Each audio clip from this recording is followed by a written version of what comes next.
21শে August grenade হামলা মামলায় তারেক রহমান বাবর সহ সব আসামির খালাসের রায়ের বিরুদ্ধে রাষ্ট্রপক্ষের আপিল শুনানি 13ই আগস্ট পর্যন্ত মুলতবি করেছেন আপিল বিভাগ। সকালে প্রধান বিচারপতি ডক্টর সৈয়দ রেফাত আহমেদের নেতৃত্বাধীন 6 সদস্যের বেঞ্চে শুনানি হয়, চলে সোয়া 1টা পর্যন্ত। এর আগে খালাসের রায়ের বিরুদ্ধে আপিলের অনুমতি চেয়ে করা রাষ্ট্রপক্ষের আবেদন মঞ্জুর করেন সর্বোচ্চ আদালত।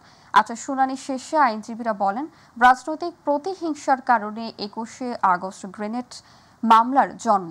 বিচার বিভাগকে ব্যবহার করে অন্যায়ভাবে 21শে আগস্ট গ্রেনেড হামলা মামলা প্রভাবিত করা হয়েছে বলে জানান তারা।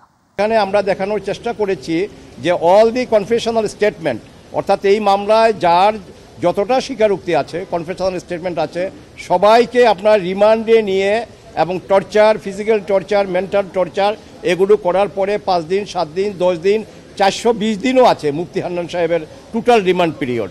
তারপরে এনে এই স্বীকারোক্তিগুলি করা হয়েছে।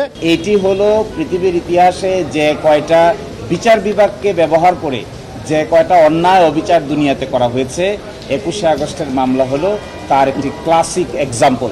জনাব তারেক রহমান, জনাব লুৎফুজ্জামান বাবর, তারা যেহেতু অত্যন্ত গণ্যমান্য সম্মানীয় রাজনৈতিক নেতৃবৃন্দ ছিলেন, তাদেরকে হেয় প্রতিপন্ন করার জন্যই এই কাজটি করা হয়েছে। এটা আমরা আমাদের ডিফেন্সের আর্গুমেন্টের সময় একটা একটা করে আঙ্গুল দিয়ে দেখিয়ে দেব।